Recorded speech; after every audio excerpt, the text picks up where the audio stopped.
बच्चों, आज मैं आपको पी.बी. शेली द्वारा लिखित पोएम ए लैमेंट पढ़ाऊंगा। ये इंटरमीडिएट की 5वीं पोएम है। इस पोएम लैमेंट का मतलब होता है दुख करना, विलाप करना। ये पोएम पी.बी. शेली की मन के दुख को प्रकट करती है। P B. Shelley was born in 1792 and died in 1822। P B. Shelley 1792 में पैदा हुए थे और 1822 में इनकी मृत्यु हो गई थी। P B. Shelley life was full of sorrow. He never touched the cup of joy in his life. When he was at school, he wrote a book, Necessity of Atheism. He was expelled from school for writing this book. When he expressed his views on free love, his father turned him out of his house. His wife deserted him. Thus, throughout his life, he faced hardships and difficulties. His poems are full of sorrows. They express the deep agony of his life. Thus, Shelley is said to be a poet of despair because we find pessimism in his poem. But Shelley had hope for the bright future of humanity. Though Shelley was pessimistic about his personal life, but he was always optimistic about the future of mankind. He was hopeful that one day mankind would get emancipation from slavery, torture, oppression, etc. शेली का ये poem जो है शेली के व्यक्तिगत जीवन को प्रदर्शित करती है। शेली की ज़िंदगी जो थी वो दुख से भरी हुई थी। शेली को अपनी ज़िंदगी में कभी भी खुशी हासिल नहीं हुई। उनके जब उन्होंने फ्री लव के ऊपर अपने विचार प्रकट करे तो उनके पिता ने उन्हें घर से निकाल दिया। स्कूल में उन्होंने एक किताब लिखी, नेसेसिटी ऑफ एथिक्स, जिसकी वजह से उन्हें स्कूल से निकाल दिया गया था और उनकी बीवी ने, उनकी पत्नी ने उन्हें छोड़ दिया। तो इस तरह शेली को ज़िंदगी में भर दुखों का सामना करना पड़ा। और ये पोएम जो है ए लैमेंट, जिसका मतलब विलाप, ये शेली की ज़िंदगी के इसी दुख को प्रकट करती है। मैं पढ़ रहा हूँ, पहले समझा रहा हूँ। O world, O life, O time, on whose last step I climb, trembling at where I had stood before. When will return the glory of your prime? No more, oh never more. Second stanza. Out of day and night, a joy has taken flight. Joy has taken flight. Summer, spring, and winter hope move my faint heart with grief, but with delight no more, oh never more. क्या कह रहे हैं पहले standard poet? क्या कह रहे हैं? ओ world, ओ life, ओ time. Poet कहता है हे संसार, हे समय, ओ वर्ल्ड, ओ हे जीवन, ओ वर्ल्ड, ओ लाइफ, ओ टाइम। हे संसार, हे जीवन, हे समय, समय।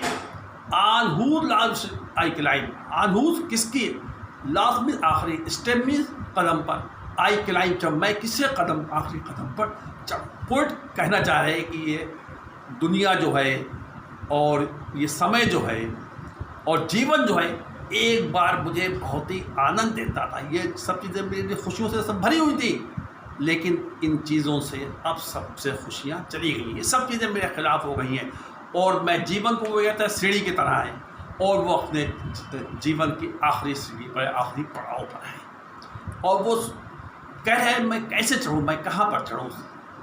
Trembling and where stood before, और उस जगह पर आज उसके पैर ट्रेमलिंग भी काँप रहे हैं। जहाँ पर वो पहले दृढ़ता से खड़ा हुआ था, आज उसी जगह पर उसके पैर कपा रहे हैं, काँप रहे हैं। जवानी में जब वो जवान था तो जिस जगह पर वो दृढ़ता से खड़ा हुआ था, आज उसी जगह पर खड़े हुए उसके पैर कपा रहे हैं। When will return the glory of your prime? सवाल करता, प्राइम में जवानी, ग्लोरी में वैभव, वो कहता है जवानी जो वैभव से, शान से, गर्व से भरी हुई थी, वो जवानी चली गई है और उसका गौरव हमें कब प्राप्त होगा। सवाल करता है क्या, नेवर नेवर। और वो खुद जवाब देता है कि वो जवानी का गौरव, वो जवानी की शान, वो जवानी की मस्ती अब दुनिया में कभी उसे कभी हासिल नहीं होगी। एक बार और समझ लीजिए। पोर्ट यह कहता है ओ वर्ल्ड, ओ लाइफ, ओ टाइम। पोर्ट कहता है हे संसार, हे जीवन, हे समय। अनहू लास्ट कह रहे मैं जिसके आखिरी पड़ाव पर खड़ा हूँ, आखिरी सीढ़ी पर, आखिरी कदम पर खड़ा हूँ। और स्टूड बिफोर वेयर, हाँ, और वो कह रहे हैं जहाँ पर मैं दृढ़ता से खड़ा था, आज वहाँ पर मेरे पैर कपा रहे हैं। बेम रिटर्न ग्लोरी ऑफ प्राइम।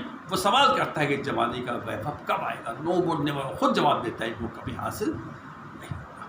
यहाँ पर पोएट मिल्टन, यहाँ पर पी.बी. शेली कह रहे हैं अपने जिंदगी से सब खुशियाँ चली गई हैं, उसी को प्रकट कर रहा है। The poet says that the world, the time and life, everything have turned against him.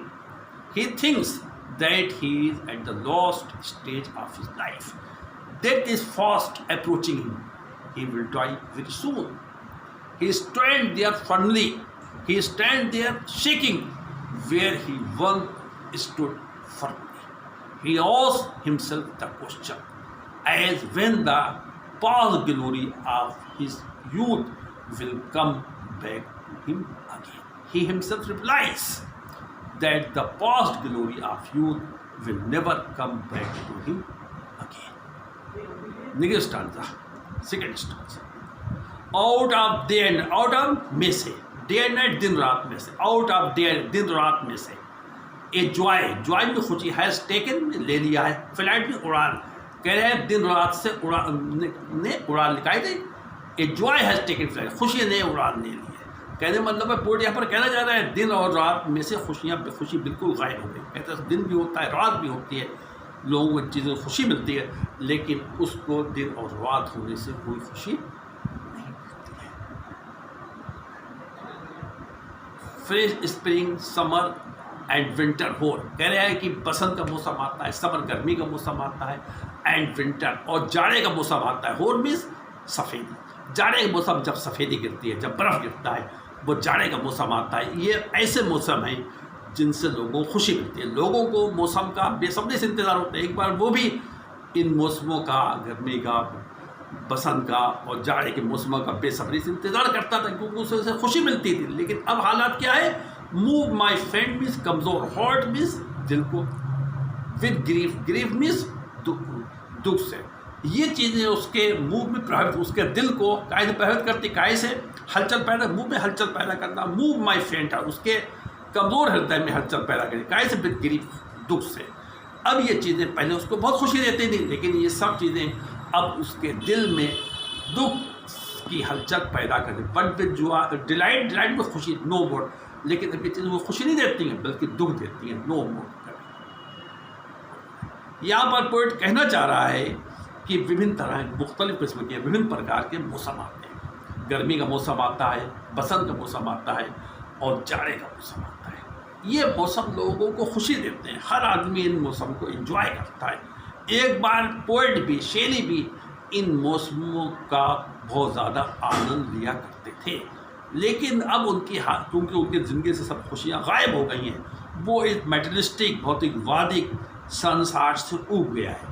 इसलिए अब उसे इन मौसमों में, मौसम के परिवर्तन होने से कोई खुशी नहीं मिलती, बल्कि ये सब चीज़ें उसके हार्ट को, कमज़ोर हृदय को दुख से भर देती हैं, कोई खुशी नहीं देती। इंग्लिश में the poet is fed up with his life, nothing in the world gives him in joy, because his life has been only a tale of sorrows and suffering.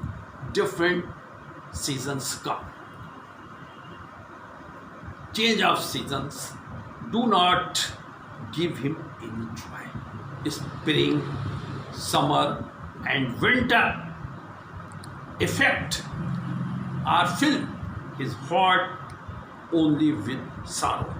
They do not give him any joy. Once all these things, all these seasons used to give him a lot of joy. But now they fill his weak heart only with grief and no more with joy. Okay.